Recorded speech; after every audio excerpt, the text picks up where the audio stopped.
All right, I'm gonna start soon, as soon as I figure this out. Okay.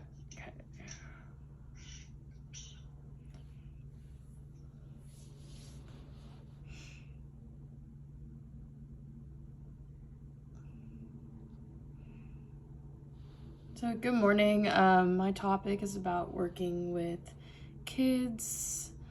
Hold on, she's like choppy. And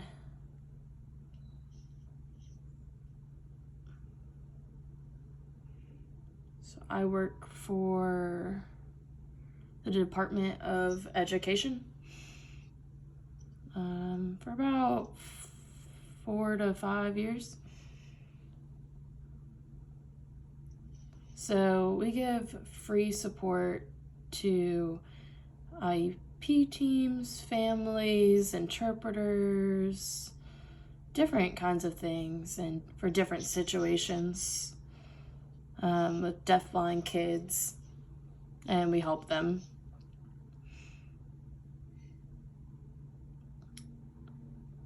So how do we get our money? So we're funded by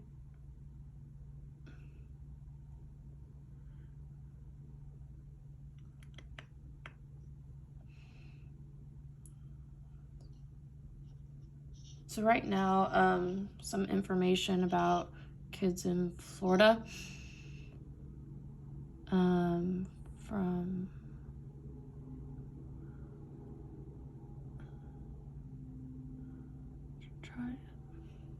2020.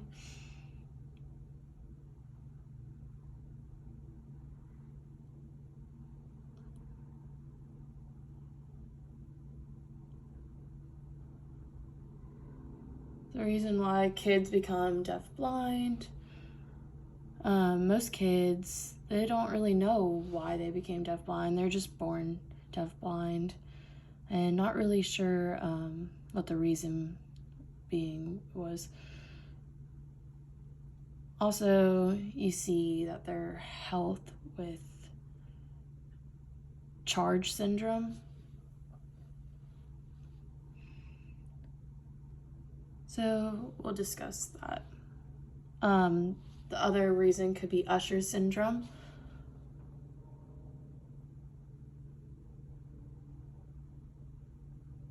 Or another one is the trisomy syndrome, or also known as Down syndrome.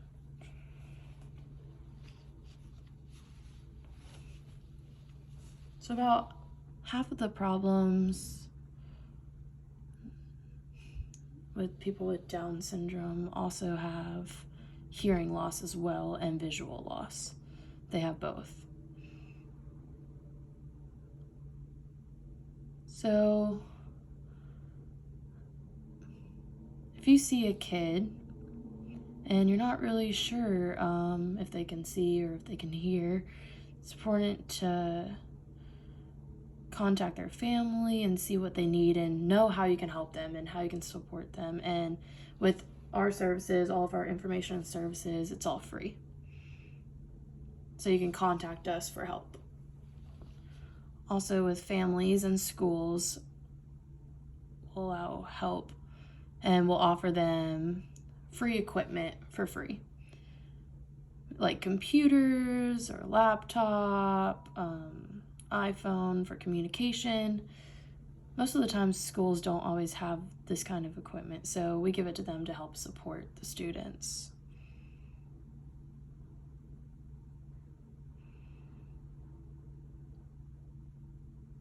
So most of the time with our program, with the National Deafblind Equipment Distribution Program, little signs.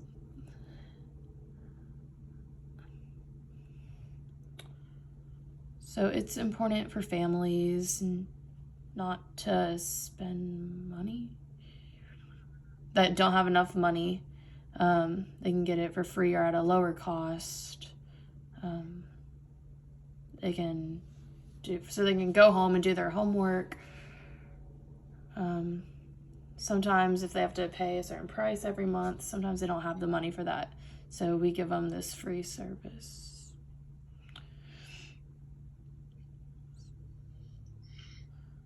So if people have both visual and hearing loss, can vary. We help them with communication. It's easier for kids to communicate.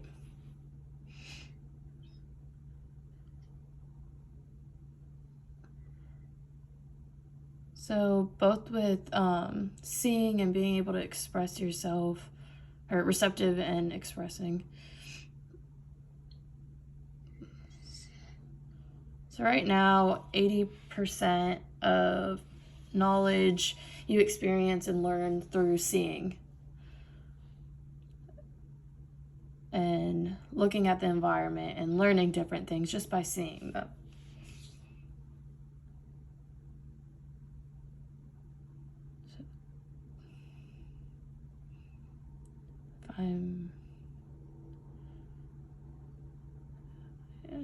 You're watching around.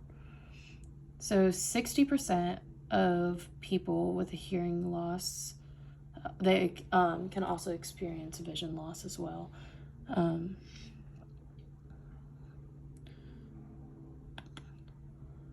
Maybe they have glasses, and then about 40,000 people in the United States, they're deafblind. So remember, deafblind people, it varies. Not every person that's deafblind, they don't have the same types of loss. It's not universal. So when we talk about different kinds of people, they have different types of losses.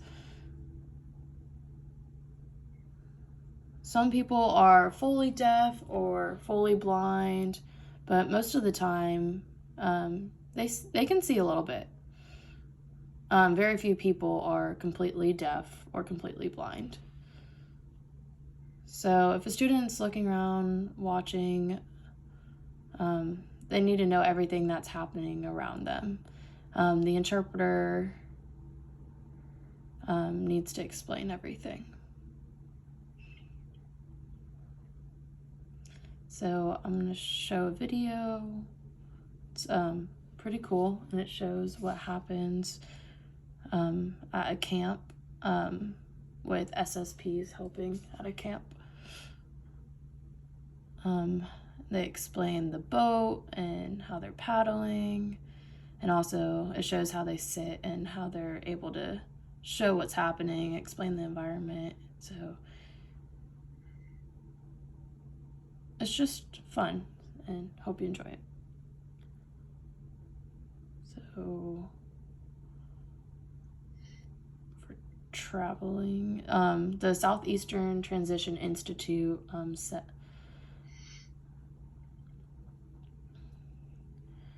So there's 4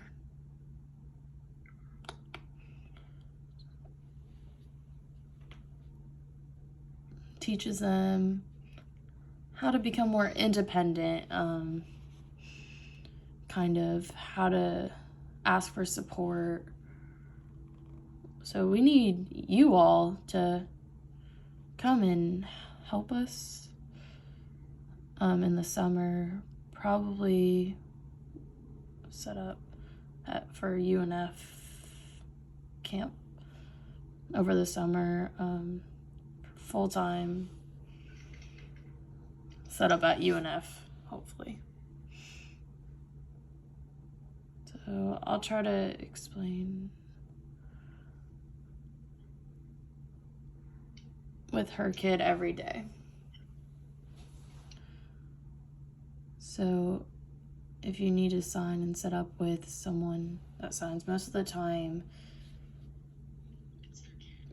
it's their kid, and then teaches them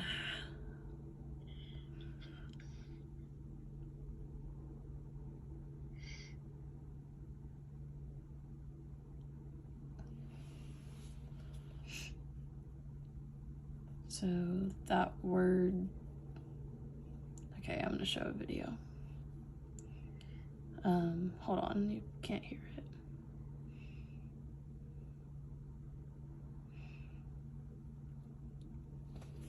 It's like hard to see her, like I feel her lighting, like it's very bright. Difference in his life. Can you hear anything? I can't hear nothing.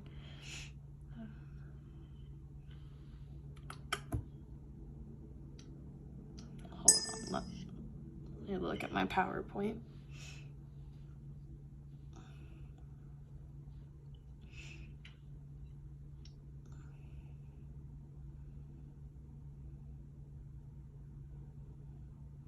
Having an intervener is already making a huge difference in his life. Okay, so if you can't hear it, all the words are up there on the screen and you can kind of read it and follow along.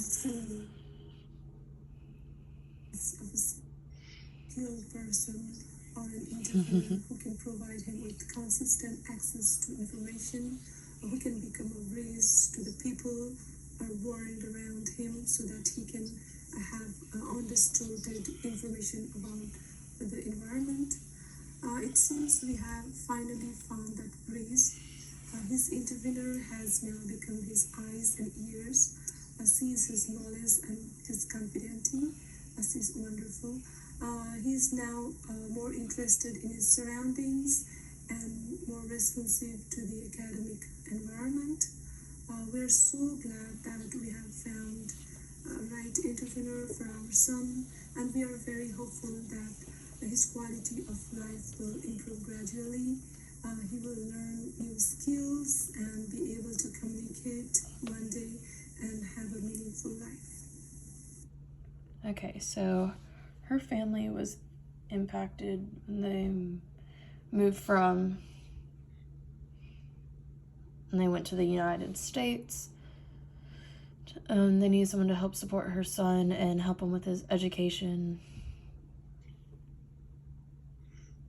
So 2 to 3 years.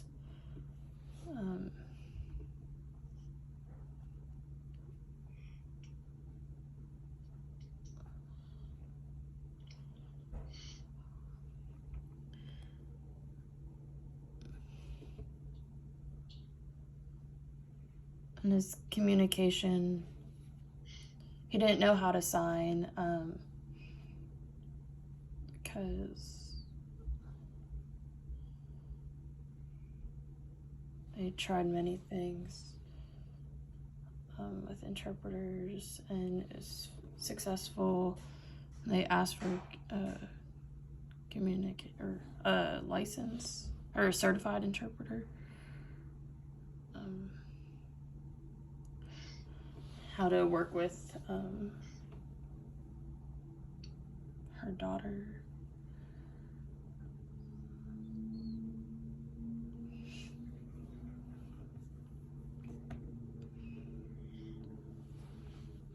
So this situation talks about explaining a son and how it was important for the interpreter to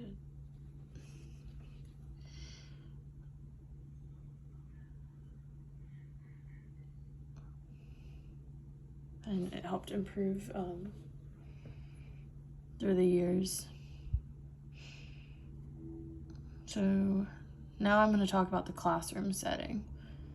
So if you're in a classroom and the teacher should not have a whole bunch of things up. Hold on one second. See, that's distracting.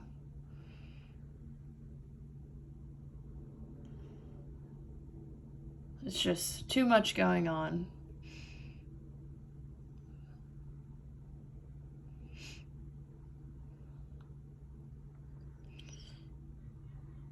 The background is just awful and it just hurts your eyes and it's terrible.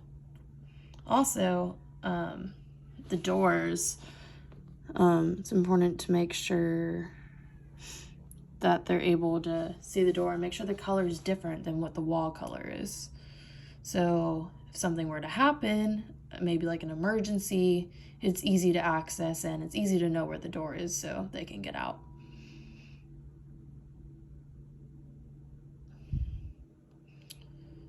So you need to make sure that the background is plain, and that a door is open or completely closed. Make sure it's not just a little open or a little closed. And make sure to show the kids the room, and make sure to describe the environment with them and show them where the tables are, what the setup's like, where the teacher's standing, outside the room, who's there.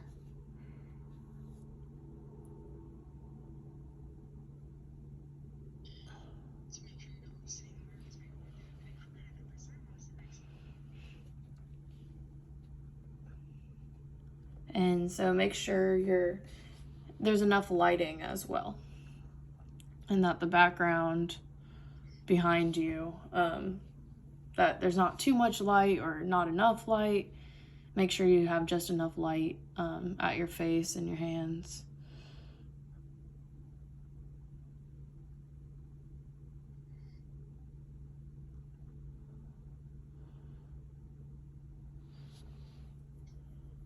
So when you go inside and then outside, your eyes can change with the lights. Good.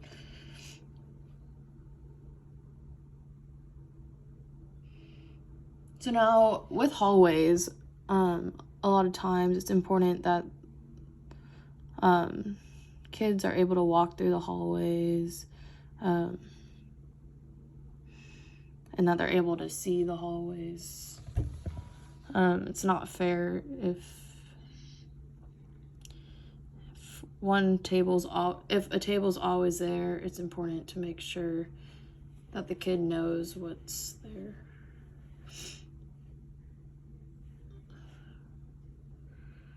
So one room always has a table, so they know which room is which when they're walking down the hallway. Stairs, students should be able to know where the stairs are, so if something happens, they're able, or if they fall.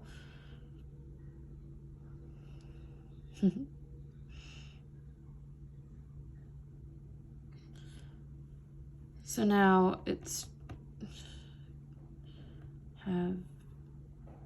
that have visual and hearing loss problems.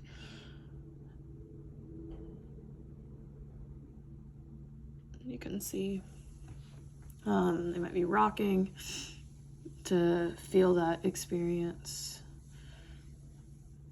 Kids sit and on a swing, but if you help them and allow the kid to sit, and then they can feel the swing rocking back and forth if you help them out. And they can kind of lay or jumping.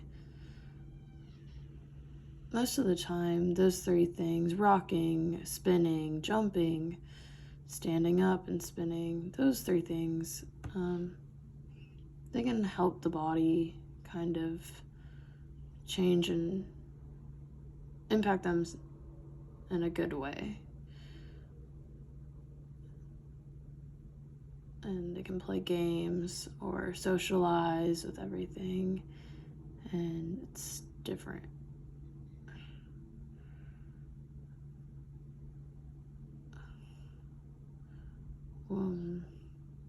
A webinar. Most of the time you see hand under hand, grabbing and pulling their hand. So with just like breaking up different situations. Tap, like, I want to go outside and play, and you explain focus on something and they grab their hand and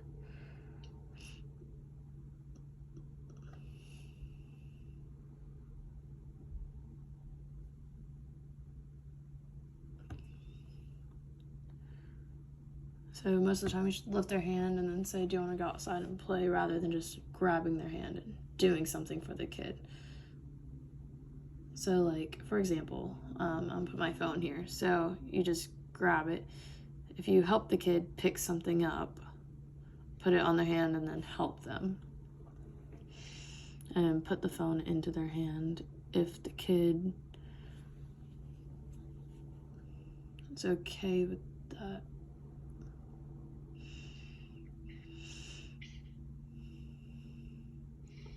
So also, when you're trying to get their attention, I just talked about that. So also, if you're having a conversation with them, make sure when you enter a classroom if you see the kid that you're working with, the shape of their face, ask them how they would prefer to communicate, because each person has a different way they prefer. So make sure you ask what they want to do first.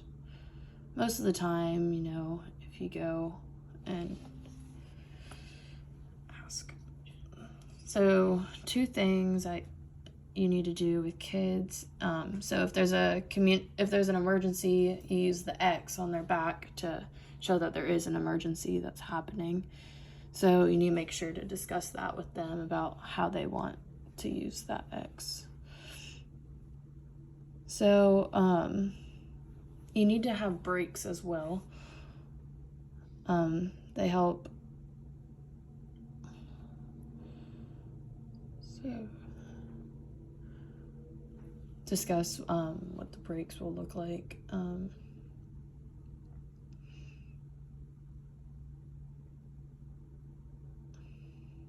Sometimes eye contact can end up being lost if the kid's shorter. So make sure when you're signing that the eye level is at the right place and that it's good to work with each other and that the eye level's the same.